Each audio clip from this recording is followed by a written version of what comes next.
ये जो पिटूनिया के फ्लावर प्लांट देख रहे हैं, ये पिछले साल के ही फ्लावर प्लांट है, जिसे मैं पिछले साल बहुत सारे प्लांट में सीड से ग्रो की थी और कुछ प्लांट तो सरवाइव कर गए, लेकिन कुछ प्लांट ख़राब हो गए।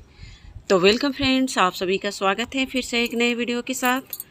आज के इस वीडियो पिटूनिया के फ्लावर प्लांट पर लाई हूँ कि इस समय पिटूनिया के जितने भी आपके पुराने प्लांट हैं तो उसे किस प्रकार से आप तैयार कर सकते हैं ताकि इस पर आप दोबारा से फ्लावरिंग ले सके।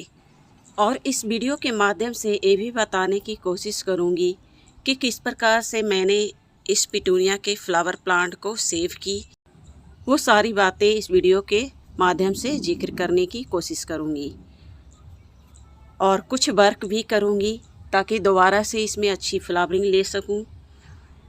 और कुछ फर्टिलाइज़र जो इसमें मैं डालूंगी और दोबारा से इस प्लांट की रिपोर्टिंग करूंगी अच्छे फर्टिलाइज़र मिक्स करके। तो वीडियो पूरा देखें और वीडियो अच्छा लगे तो वीडियो को शेयर करें।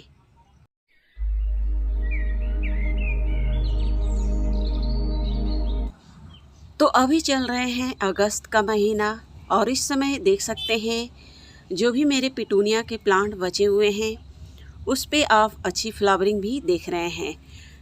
ज़्यादा फ्लावरिंग नहीं हो रहे हैं, लेकिन आपको रोज़ाना 1 से 2 फ्लावर इस पर सालों भर देखे गए हैं। तो सबसे पहले मैं बताने की कोशिश करूंगी, ये जितने सारे फ्लावरिंग प्लांट आप देख रहे हैं इसे मैं छत पर रख रखी थी दक्षिण साइड के स्थान पर, जहाँ पर मॉर्निंग की सनलाइट और दक्षिण साइड से थोड़ी से सनलाइट इस पर मिलती थी, यानी कि छन कर इस पर धूप आती थी, डायरेक्ट धूप नहीं आती थी।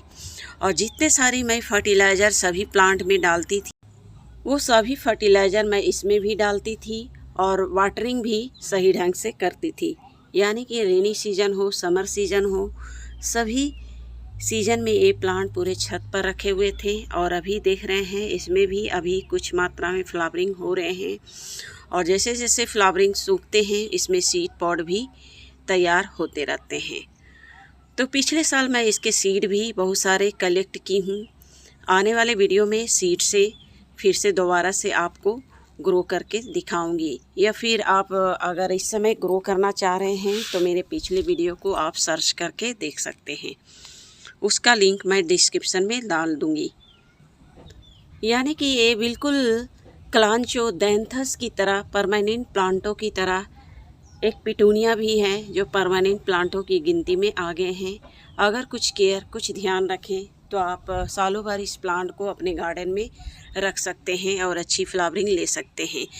इस पर मैं नोटिस की हूँ सालों भर फ्लावरिंग होते आए हैं। कम मात्रा में हो रहे थे, लेकिन बीच बीच में ज़्यादा कलियां भी कभी कभी आते थे, कभी कम कलियां भी आते थे, कभी कम फूल खिलते थे, लेकिन फूल आते थे रेगुलर। 1-2 फ्लावर तो हमेशा इस पर नोटिस की हूँ कि रेगुलर इस पर फ्लावर खिलते आए हैं। यानी कि जितना कलांचों पर भी नहीं खिलते थे, दैंथस पर भी नहीं खिलते थे, लेकिन पिटूनिया के फ्लावर प्लांट पर हमें सालों भर फ्लावरिंग देखने को मिले। तो इस समय इस प्लांट को थोड़े से और केयर कर लें, इसे तैयार कर लें, तो आने वाले सीज़न में इस प्लांट की ग्रोथ भी होगी और इस पर ही अच्छी फ्लावरिंग देखने को मिलेंगी।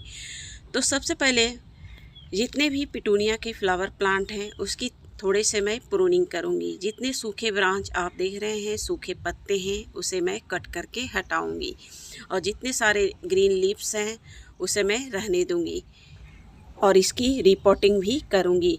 तो सबसे पहले हम सॉइल मिक्स बना लेते हैं। सबसे पहले इस प्लांट की रिपोर्टिंग करने के लिए तो एक कोकोपीट ले रखी हूँ और इसमें जो फर्टिलाइज़र मैं मिक्स कर रही हूँ उसमें बोन मील है, बर्मी कंपोस्ट है, नीम खली है, हल्दी पाउडर है। इन सभी को इस कोकोपीट में मिक्स कर रही हूँ। और ये गमले की पुरानी मिट्टी जिसे मैं गमले से निकाली थी और इसे मैं 2 दिन के लिए धूप में सुखा दी थी और ये पूरी तरह से आप देख सकते हैं सूख चुके हैं। और इसी मिट्टी को मैं दोबारा से पिटूनिया फ्लावर प्लांट को लगाने के लिए इसी मिट्टी में कंपोस्ट सारे कंपोस्ट को मैं मिलाऊंगी। तो मिलाने के पहले मिट्टी से जितने भी बड़े बड़े पत्थर हैं उसे आप हटा लें।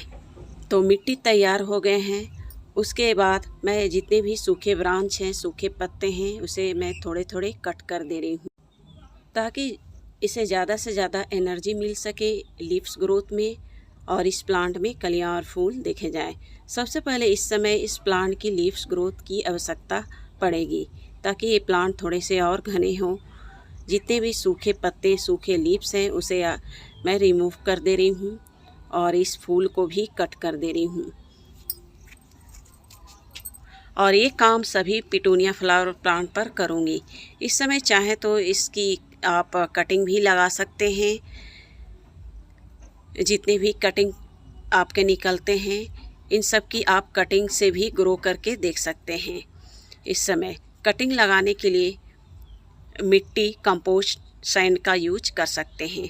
तो पिछले साल देखिए बहुत सारे मेरे प्लांट थे, सीड के माध्यम से ग्रो की थी और गमले को मुझे खाली करना था, इसलिए मैं एक ही गमले में कई प्लांट में लगा दी थी।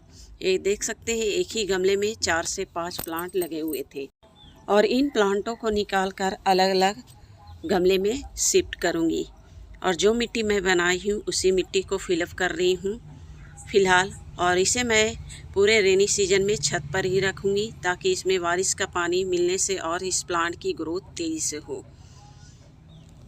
एक काम आप जितने भी विंटर फ्लावरिंग प्लांट हैं, चाहे क्लांचो हैं, दैंथस हैं, आप उन्हें भी इसी मिट्टी में तैयार कर सकते हैं।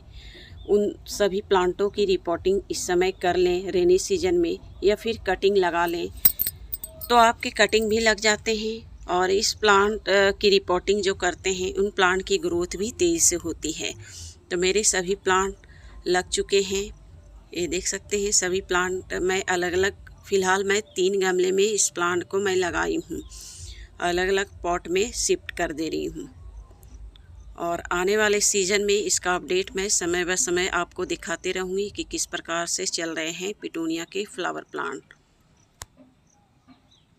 जो प्लांट मेरे इंडोर में रखे हुए थे वो सरवाइव नहीं कर पाए, यानी कि इस प्लांट को बचाने के लिए आपको सालों भर सनलाइट की आवश्यकता पड़ेगी, यानी कि हल्का फुल्का सनलाइट इस प्लांट पर मिले तो ये प्लांट आप सालों भर बचा सकते हैं।